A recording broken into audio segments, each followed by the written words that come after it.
Hi everyone, my name's Judy Preston. We're going to cook today. We're going to be making some butter tarts, and I'm coming to you from the shores of Lake Huron. We are doing a short series of videos to help the Alzheimer's societies. It's been very difficult the last 5.5 months to do some fundraising, and hopefully this helps. And everyone will get to learn how to make some easy meals. Today we're going to start with butter tarts. We've made hundreds and hundreds, maybe thousands of them the last few years. We made some. Our Stratford Society does a soups on every year, and we used to make a lot of butter tarts for that and sell them during soups on.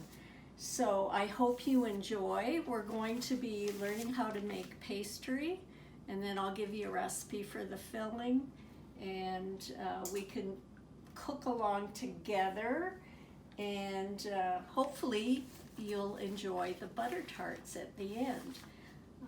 So to start with pastry, we're going to need all-purpose flour. We're going to need 2 cups of that. We're going to need 1 cup of Crisco shortening, 1 egg, a dash of salt, 1.5 tablespoons of vinegar. And this is the vinegar I'm talking about, white vinegar, not balsamic or wine vinegar. We want the white vinegar, and we need some cold water.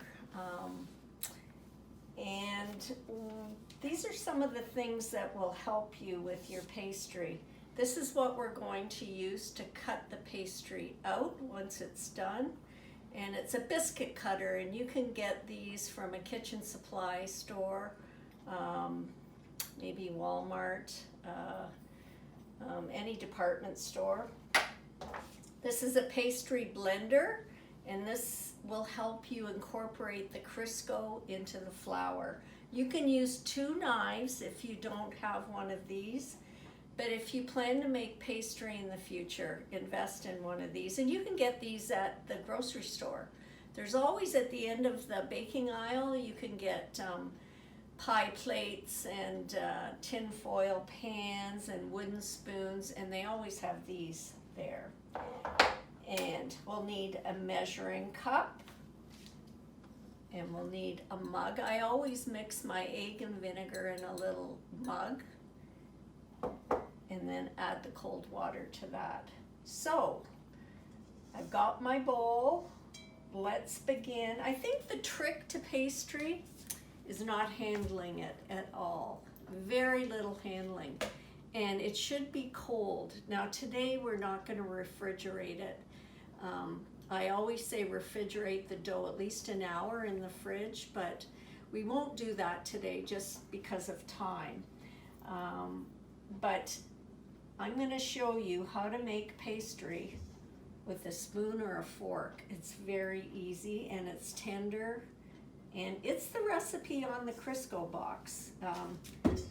I've tried a lot of different recipes. This is the one. So I'll go over again what the ingredients are. You're going to have 2 cups of all-purpose flour, 1 cup of Crisco, 1 egg, a dash of salt, 1.5 tablespoons of white vinegar, and some cold water. So we'll begin by putting in 2 cups of flour. Now I don't use cake and pastry flour, I use all-purpose. That's all you need.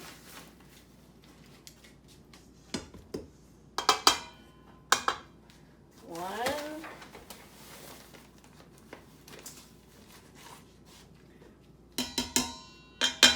two. And then following the guide right on here, right on your box, there's a guide, and you just line that up and cut. So that's going to give you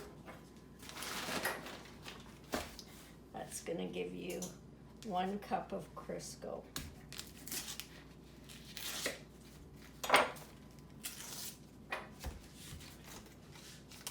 Put that in and get your pastry blender.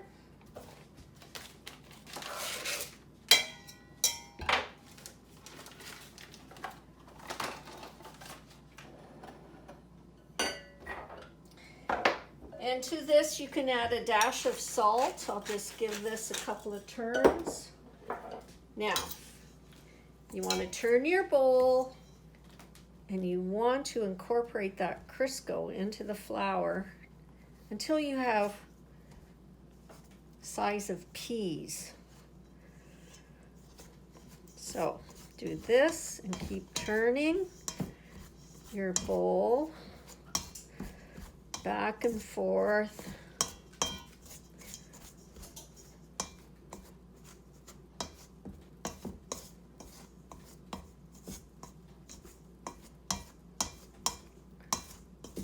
Can you see you can see the Crisco's getting smaller. The pieces are getting smaller and you want the size of peas.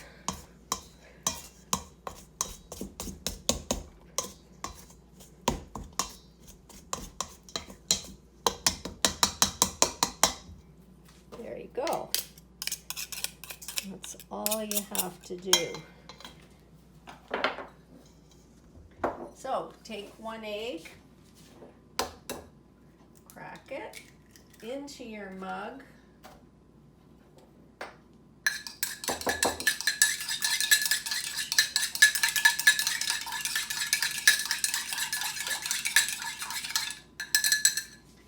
Now to this we're going to add our white vinegar, and it's about 1.5 tablespoons. I'm bad, I don't use much. Don't use my measuring spoons, but it's about 1.5. Okay. And then you're just going to stir that around, incorporate the egg.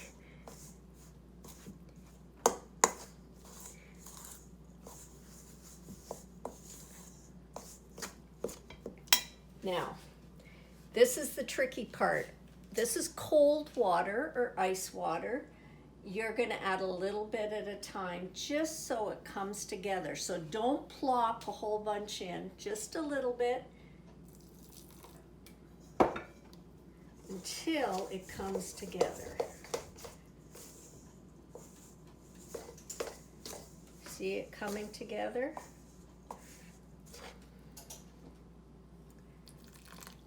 Because if you pour too much in, then you've got paste, and then your pastry's ruined. See how it's... Okay, I think that's good. Let's see. There you go. And that's as much as you're going to touch the pastry. You should not be kneading it or handling it. But I touched it for 2 seconds. There's one ball. And here's the second ball.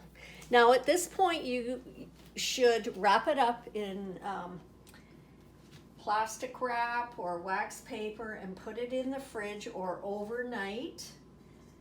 And you want to work with it when it's cold. But today, because of time restraints, we're just going to go right ahead. Clean up here.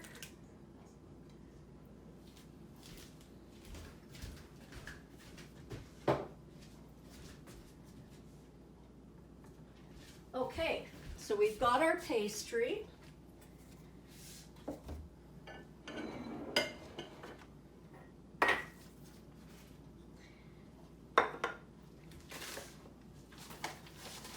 And we'll pretend that it's been in the fridge. You want to flour your board well. You don't want any sticking.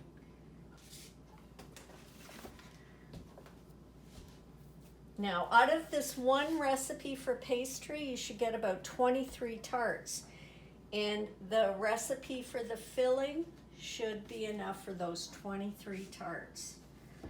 So,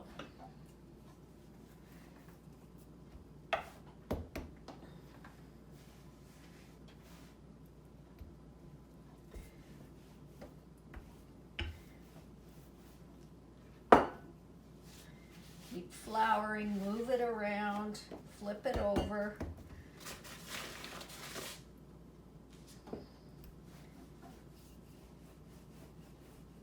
And And you don't want it paper thin because it's got to hold that filling. And so it shouldn't be too thick. I don't know if you can tell. That's about, this is a little thin here, but this is about, I don't even know. But that's one ball, so that's approximate. And then you're gonna take your pastry cutter. Sometimes they're not scalloped like this, sometimes it's just a clean edge. It's a biscuit cutter, but it's the largest one, because I use this size. Now you can make smaller tarts, but they're not gooey, they dry out in the oven.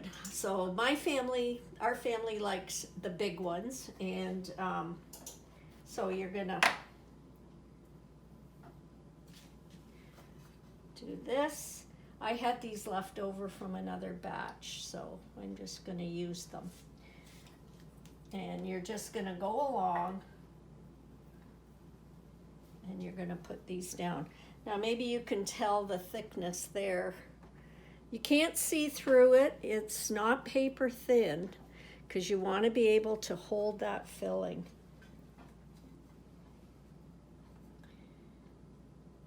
I don't know if I mentioned, butter-tarts have been around in Canada since the 1700s. They were, something similar was brought over by the English, and the first noted recipe was in a hospital cookbook from Peterborough in the late 1700s. So they are truly a Canadian treat, and everyone enjoys. You could, if somebody doesn't like raisins, you can put pecans in them, but this is the traditional filling with the raisins.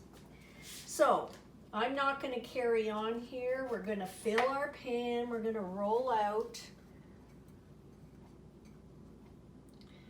And like I said, one recipe for the pastry will make about 23 butter tarts. So I'm going to move that. Okay, now we're going to make the filling for the pastry. If Bill could show you here, we've cut out the pastry and we've put it in. Make sure that the bottoms are touching the bottom of the pan, okay? And what I do now is I put the raisins right in. Makes it easier. That way you make sure that everyone gets some raisins. And like I said, if you want to use pecans, you can, but this is the traditional way to make butter tart. Okay. Now, you're going to need 2/3 of a cup of butter melted.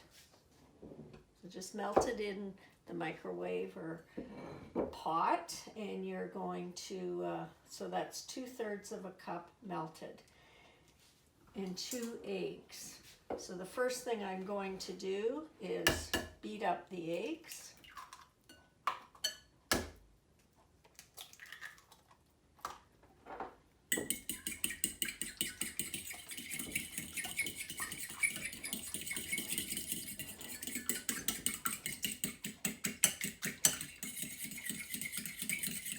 And the amount of filling that we're going to make today will fill one recipe of the pastry. And if you can't eat 23, give some of them away, or they freeze really well. But this is one batch. Okay, so we've got the eggs, and then to that we're going to do 2 cups of light brown sugar. So I prefer this to the dark brown sugar. It's just too, there's more molasses. It's a little bit heavier, and I don't pack it tightly. A lot of times they say pack down the brown sugar.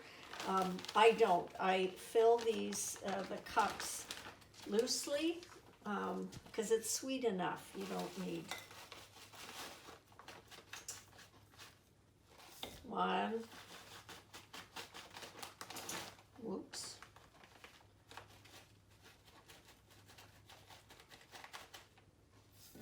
too.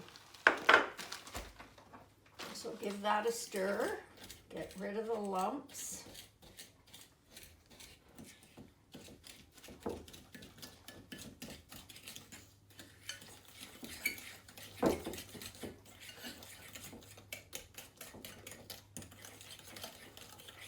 Then to that, you're going to add your butter. Now you're going to look at it and think it won't get incorporated, but it does.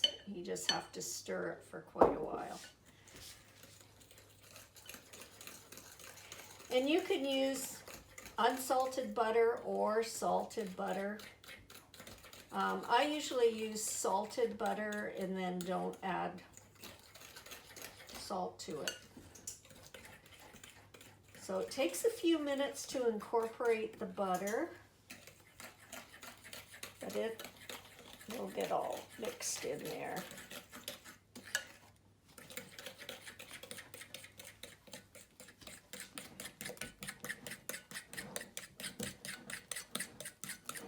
And when I do this, I just use a fork and a regular spoon. I don't use a mixer, or I do it all by hand.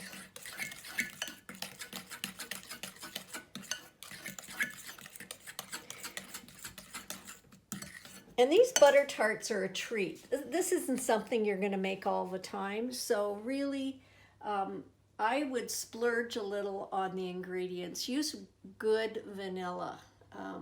If you can afford it, it makes a big difference. So to that, you're going to add 2 teaspoons of vanilla. 1, 2. And then corn syrup, you're going to add about 2 tablespoons of that. I call it a glug glug. It's like 1, 2, it's about 2 tablespoons. Stir that in.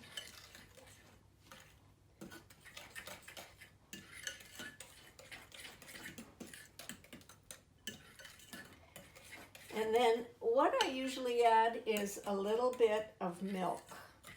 Or cream if you have it, but it just kind of thins it out a little bit and just cuts down on the sweetness a bit. So I don't know, a tablespoon or 2. And then what I do, rather than using a spoon to fill these, because I make these quite frequently, I have one of these squeeze bottles, and you can use a ketchup, you know, those plastic ketchup bottles. You can get them at the dollar store. But it's a lot easier because you don't want to get a lot of the sugar mixture up here, because what happens then is it's really hard to clean. It bakes on there. And so get that milk worked in like so. And then what I do is I just pour this in there.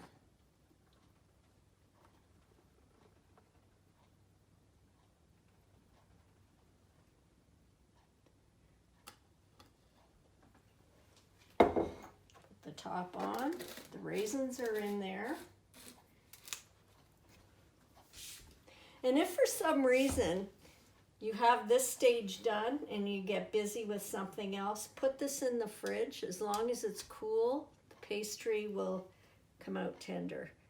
You want to fill this about 2/3 of the way up. You don't want to go too high because it will spill over and then it's a mess.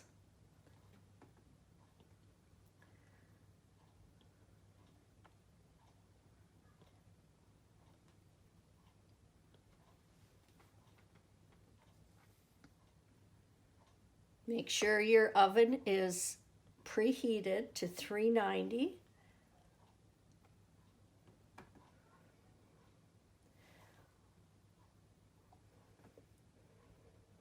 Put another one there. Another one there. Maybe one. Okay, they're all set. They're ready to go in the oven. And it'll take between 15 and 20 minutes. And then they'll come out of the oven looking like this. And you want to let it cool a little bit, about 10 minutes. Because you see how the filling comes over?